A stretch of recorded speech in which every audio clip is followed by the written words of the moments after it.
একটানা সর্বোচ্চ দিন প্রধানমন্ত্রী থাকার এক ঐতিহাসিক রেকর্ড তৈরি করেছেন।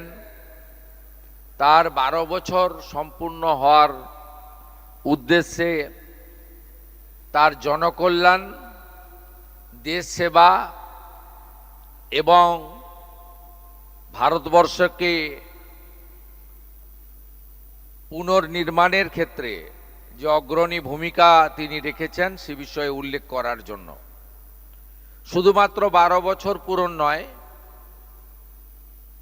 যিনি নিজেকে প্রধানমন্ত্রী হিসেবে বলতে ভালোবাসেন না, প্রধান সেবক হিসেবে বলতে ভালোবাসেন, সেই মাননীয় প্রধানমন্ত্রী তার মুখ্যমন্ত্রী এবং প্রধানমন্ত্রী হিসেবেও এই বছর অক্টোবর মাসে 25 বছর পূর্ণ করবেন। স্বাভাবিকভাবে যিনি নিজেকে প্রধান সেবক হিসেবে দেশের জন্য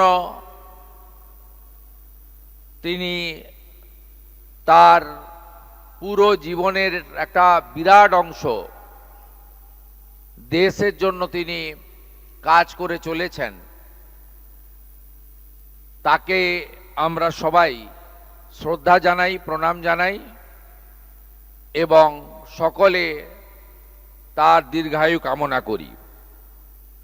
এই 12 বর্ষের মূল আধারই ছিল এনডিএ তথা বিজেপি সরকারের তথা মাননীয় মোদীজির নেতৃত্বে সরকারের লোকসেবা, সশক্তিকরণ, রাষ্ট্র নির্মাণ, রাষ্ট্র প্রথম, বিরাসত ভি বিকাশ ভি, অর্থাৎ ভারতবর্ষের যে বিরাসত, যে ঐতিহ্য, তাকেও ধরে রাখা, এগিয়ে নিয়ে যাওয়া এবং তার সঙ্গে প্রগতি এবং বিকাশ সেটাকেও অগ্রাধিকারের ভিত্তিতে নিয়ে যাওয়া। আমরা যদি রাষ্ট্র নির্মাণ এবং রাষ্ট্রকে এগিয়ে নিয়ে যাওয়ার ক্ষেত্রে তার যোগদান, অবদান এবং কৃতিত্বকে সামনে তুলে ধরি, তাহলে দেখবেন অসংখ্য উদাহরণ আমাদের সামনে রয়েছে। আমরা একটু আগে একটি ছোট্ট প্রদর্শনীর উদ্বোধন করেছি। এই প্রদর্শনীতে ওনার সমস্ত জনহিতকর, জনকল্যাণমূলক কাজ, যা বিশ্বাস, উন্নয়ন এবং জনকল্যাণের ভিত্তির উপরে দাঁড়িয়ে আছে, তার সবটা দিতে গেলে আমাদের বড় মাঠে যেতে হবে। তার মধ্যেও যে উল্লেখযোগ্য বিষয়গুলো তিনি ভারতবর্ষে করেছেন, সেটা পরিকাঠামোগত উন্নয়নে হতে পারে, জাতীয় সড়ক নির্মাণে হতে পারে, রেলপথ সম্প্রসারণে হতে পারে, নতুন বিমানবন্দর নির্মাণে হতে পারে, আধুনিক মানের শিক্ষা প্রতিষ্ঠান আইআইটি, আইআইএম ইত্যাদি নির্মাণে হতে পারে, অথবা এইমসের মতো অসংখ্য হসপিটাল এবং জেলায় জেলায় মেডিকেল কলেজ নির্মাণের মতো হতে পারে। এগুলো তো অসংখ্য অসংখ্য উদাহরণ আছে। এর বাইরেও পণ্ডিত দীনদয়াল উপাধ্যায়ের যে একাত্ম মানববাদ, তাকে প্রকৃতপক্ষে কার্যকর করার কাজ মাননীয় প্রধানমন্ত্রী করেছেন। তার সময়কালে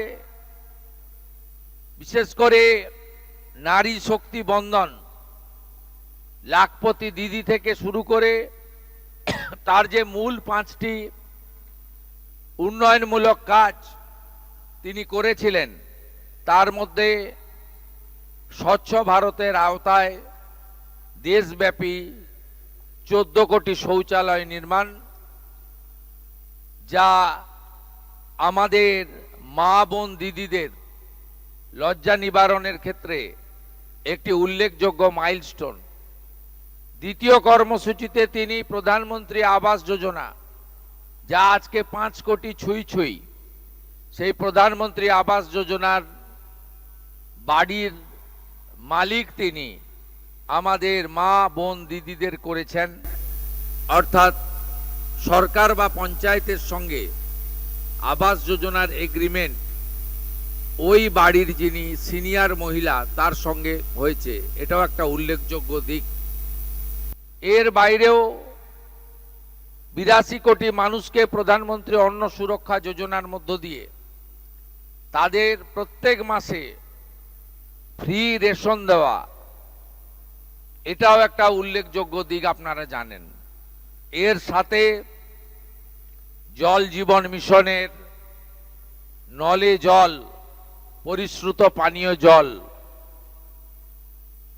এবং পিএম কিষাণ সম্মান নিধি, প্রধানমন্ত্রী সূর্য ঘর, অসংখ্য এই ধরনের উদাহরণ রয়েছে। সেক্ষেত্রে আমাদের একাত্ম মানববাদের সঠিক প্রয়োগ এবং নারী শক্তিকে তাদের যে প্রয়োজনীয়, যারা মূলত সংসার পরিচালনা করেন, তাদের যে মূল সুবিধাগুলি তিনি এই তার বিশ্বাস, উন্নয়ন এবং জনকল্যাণের 12 বছরে তিনি পৌঁছে দেওয়ার চেষ্টা করেছেন। আমরা শুধু তাই নয়, আমাদের মহিলাদের 1/3 লোকসভা বিধানসভায় সংরক্ষণ দেওয়ার ক্ষেত্রে বলুন, অথবা নারী নিরাপত্তার ক্ষেত্রে একাধিক আইন এবং উদ্যোগ গ্রহণ করার মধ্য দিয়ে মাননীয় প্রধানমন্ত্রী ভারত মাতাকে আরো সুরক্ষিত করেছেন, এগিয়ে নিয়ে গেছেন। আমাদের মাননীয় প্রধানমন্ত্রীর সময়ে পরিকাঠামোগত উন্নয়ন, প্রধানমন্ত্রী গ্রাম সড়ক যোজনা, এই সময়কালে 4 লাখ কিলোমিটার পাকা রাস্তা তৈরি হয়েছে। অন্নদাতা কৃষকরা, তাদের জন্য পিএম কিষাণ সম্মান নিধি শুধু নয়, একাধিক কর্মসূচি এই সময়ে দেখা গেছে। তার মধ্যে কৃষি উৎপাদনে 71% বৃদ্ধি, 12 লাখ মেট্রিক টন এবং বিশাল পরিমাণ খাদ্যশস্য উৎপাদনের রেকর্ড এই সময়ে হয়েছে।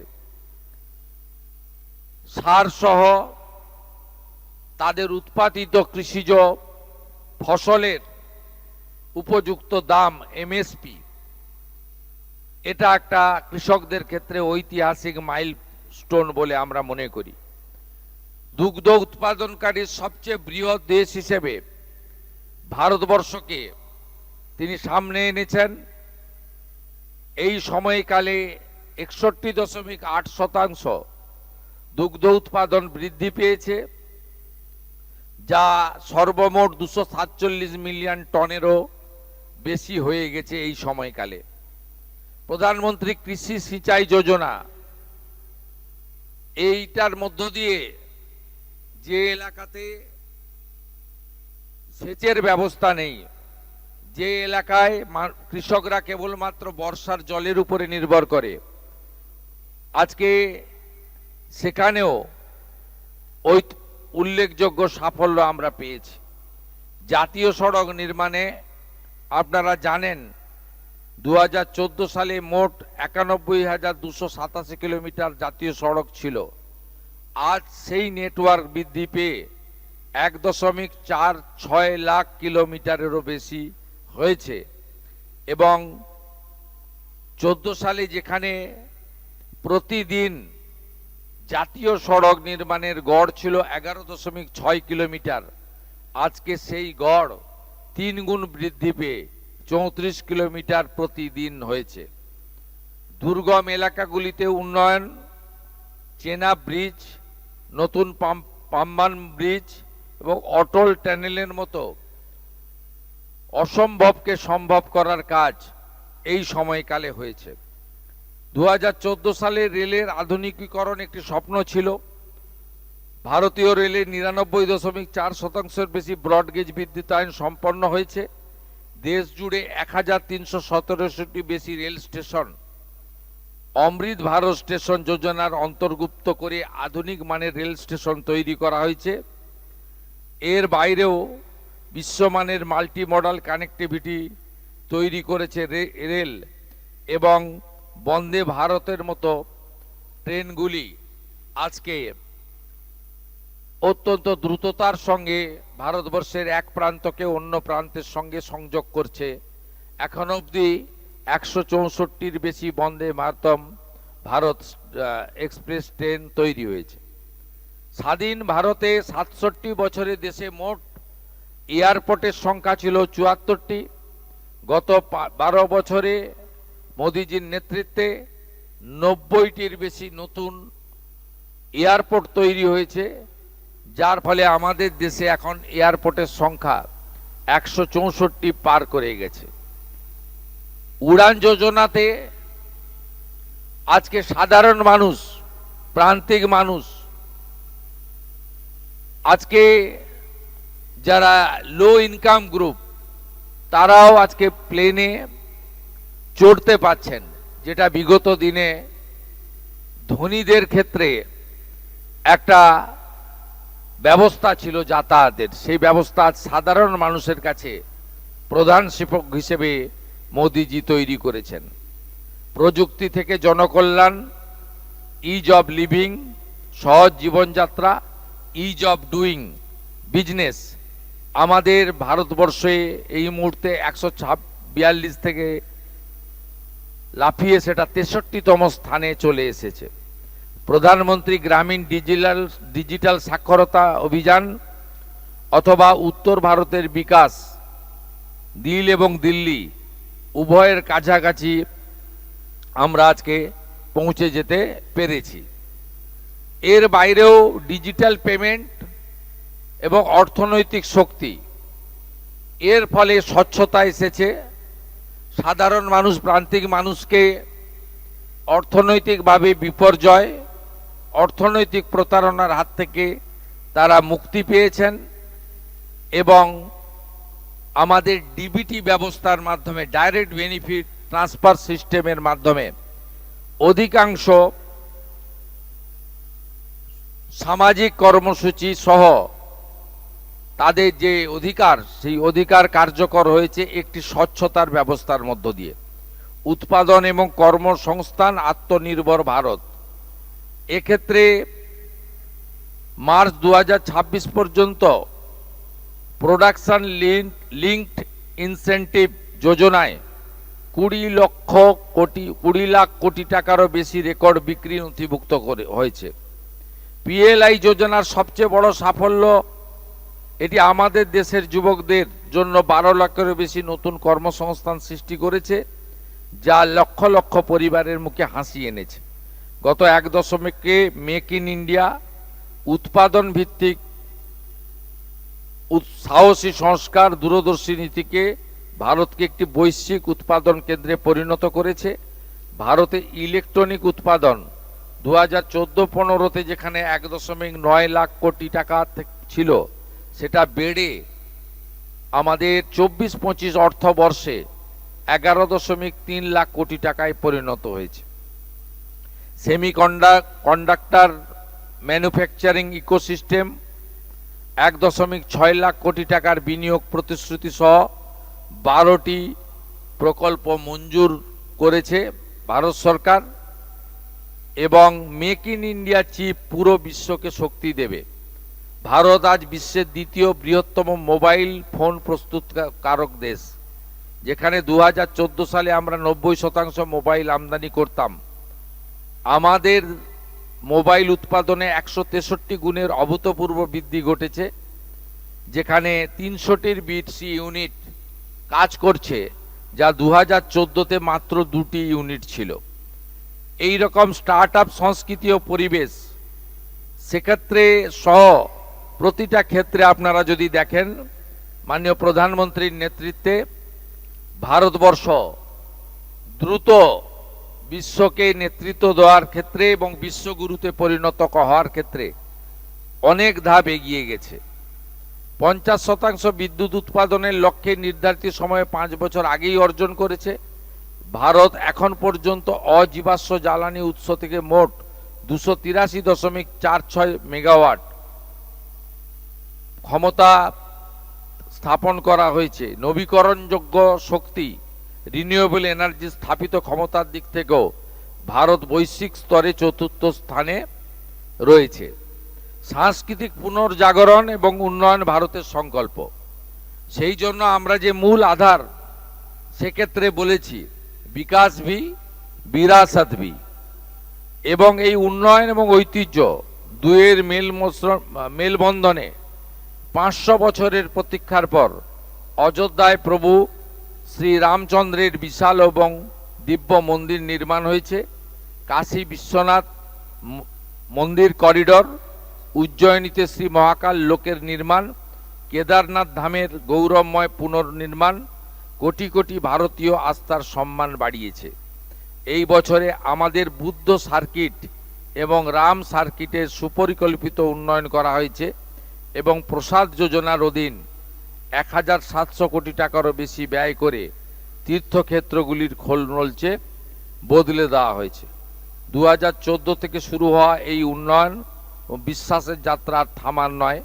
12 বছর আমাদের এই সেবা ও সুশাসন দেশের প্রতিটি দরিদ্র, কৃষক, যুব, নারীর জীবনে এক অভূতপূর্ব পরিবর্তন এনেছে।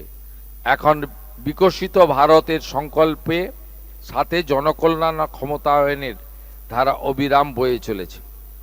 আসুন আমরা সবাই মাননীয় প্রধানমন্ত্রী, বিশ্বের সর্বশ্রেষ্ঠ জনপ্রিয় নেতা শ্রী নরেন্দ্র মোদীজির নেতৃত্বে একজোট হয়ে একটি শক্তিশালী, সমৃদ্ধ, উন্নত ভারত গঠনের আমাদের যোগদান এবং অবদান রাখি। 140 কোটি দেশবাসীর বিশ্বাসের জয়।